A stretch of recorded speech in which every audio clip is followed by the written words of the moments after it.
day during recess, all 30 letters of the alphabet were playing on the playground, making words and swinging on the swings and sliding down the slides, when a little old lady with a pink bonnet on her head came hobbling along in her scrumptious vehicle. "Come, come, little letters," she said in her creaky old voice. "Come with me, and I'll give you lots of ice cream, cookies, and lemonade." Quick as a flash, each of the 30 letters scampered off the playground and began piling into her vehicle. A, B, C, D, E, F, G, H. H. Where are you, H?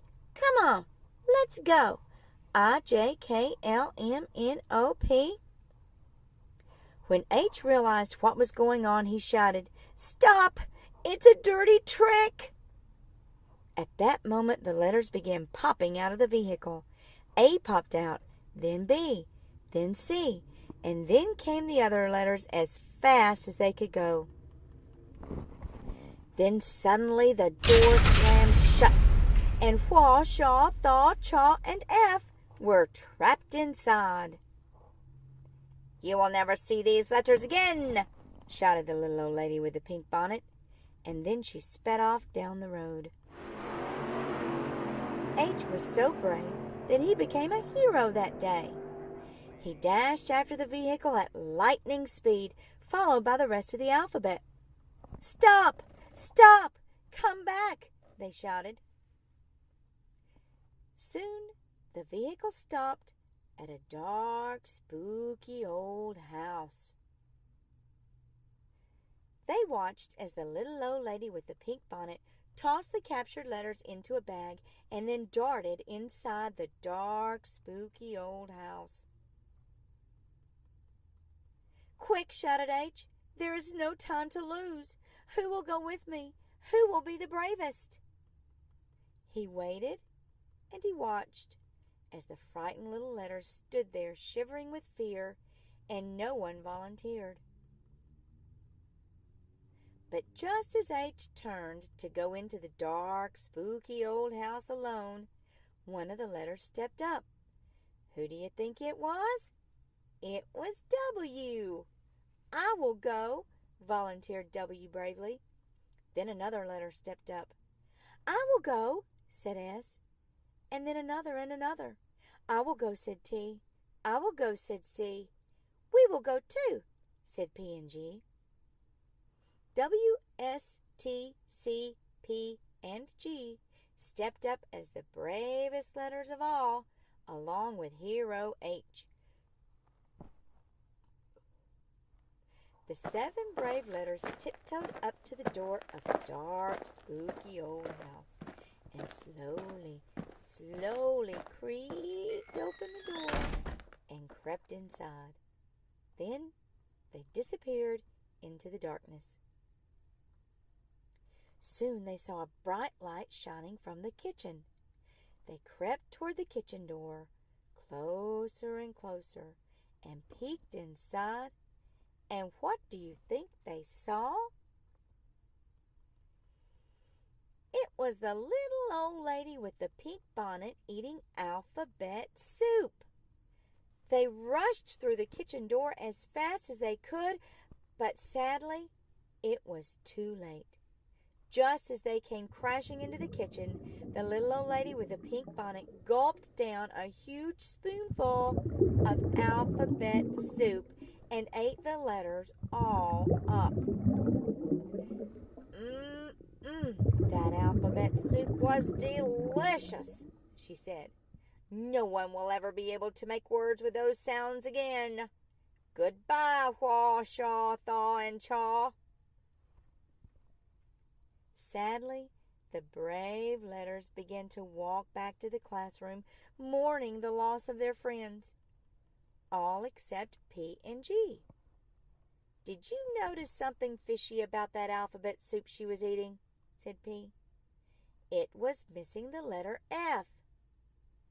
P and G ran as fast as they could back into the dark, spooky old house, just in time to watch the letter F about to be eaten in a fruity fritter. "Stop!"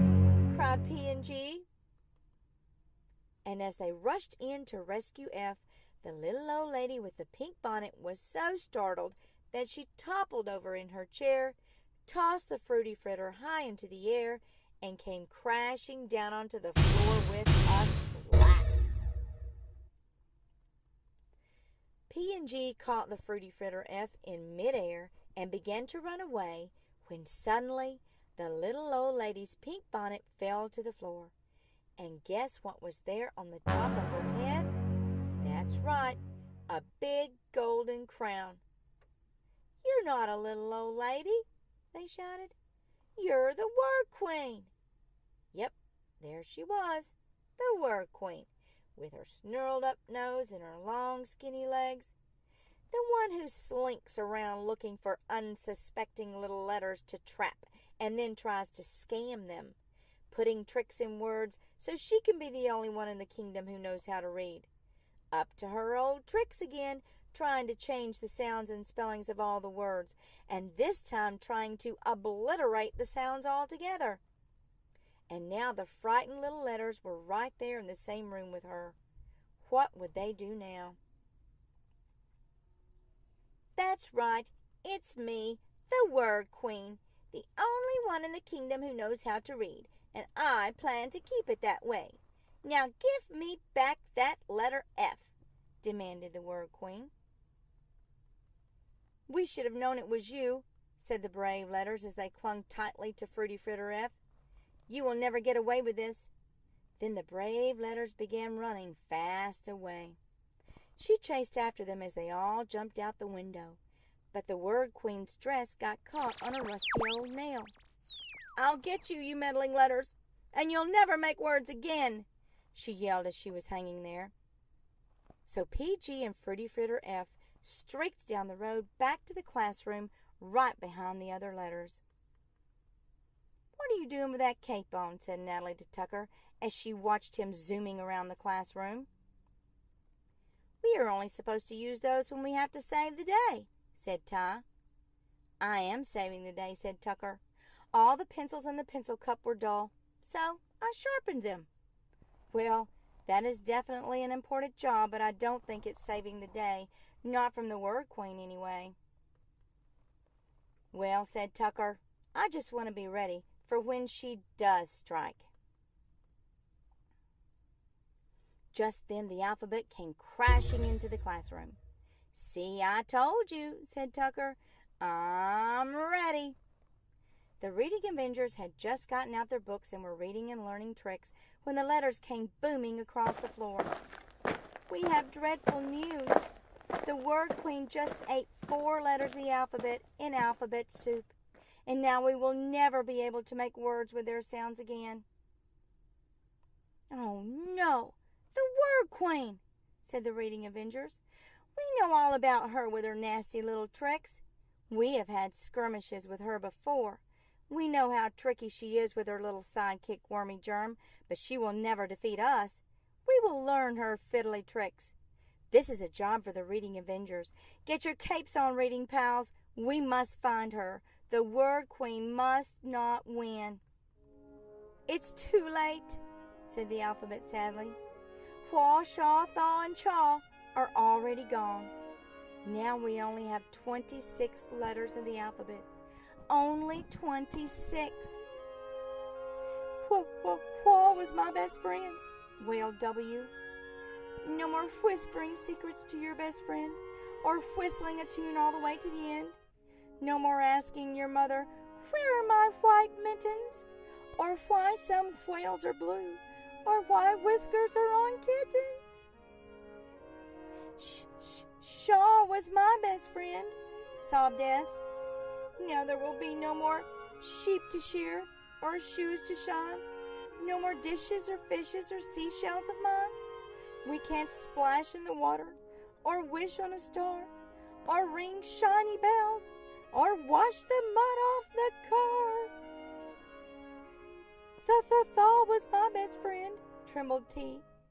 "Now we can't think up songs, or throw a baseball, or thump on drums, or be 3 feet tall, or walk through a maze, or eat healthy snacks, and no more birds preening the feathers on their backs. Cha-cha-cha was my best friend, cried C. No more chopsticks or chickens or cute little chihuahuas or chocolate chip cookies or dancing the cha-cha. No more cherries or chipmunks or tinkling wind chimes or children, good gracious, chanting rhymes at class time.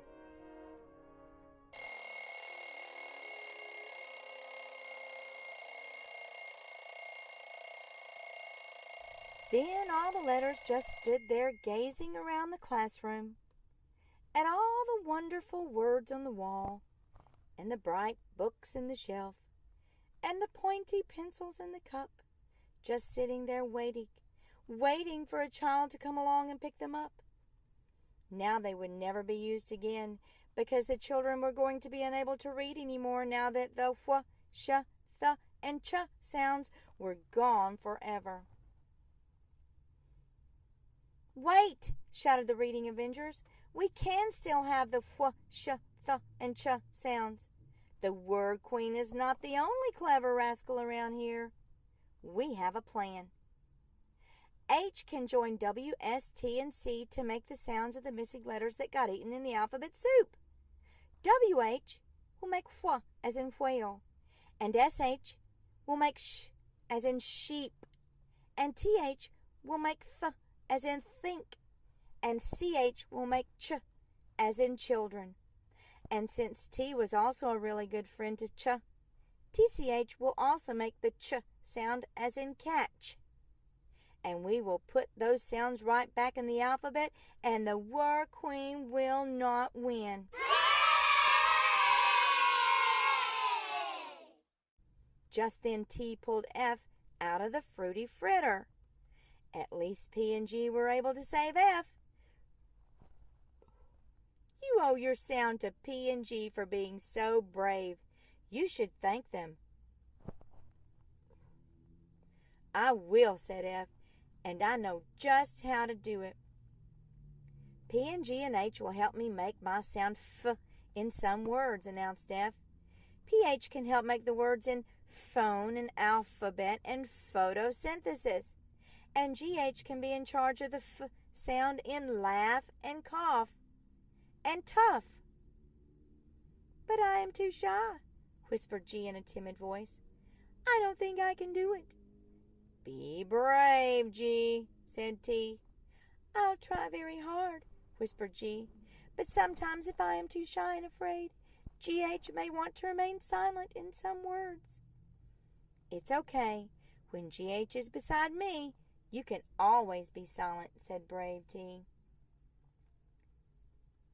When the Word Queen heard about the plans to save the wh, sh, th, and ch sounds, she was so unhappy that she made a trick out of these tricky spellings and wrote these tricky spellings for wh, sh, th, and ch in her big black book, the Trictionary, the trickiest book of all, the book that contains all the tricks the Word Queen has ever played on the children. And the Reading Avengers wrote these tricks down in their secret notebooks. And that is why, to this very day, W with an H says wh, and S with an H says sh, and T with an H says th, and C with an H and TCH say ch, and P with an H and G with an H say f, and G with an H remains silent in some words. And the 4 missing letters were never seen again. Or were they? The next day the alphabet got a letter in the mail. Was it from the Word Queen? No, it was from Wha, Shaw, Thaw, and Chaw. They had tricked the Word Queen and put fake letters in the alphabet soup while they made their escape. They escaped to Thailand, and now Wha, Shaw, Thaw, and Chaw are helping make words in the Thai alphabet. So if you ever see a little old lady hobbling around in a pink bonnet and driving a scrumptious vehicle, don't get close to her. You know what she's up to.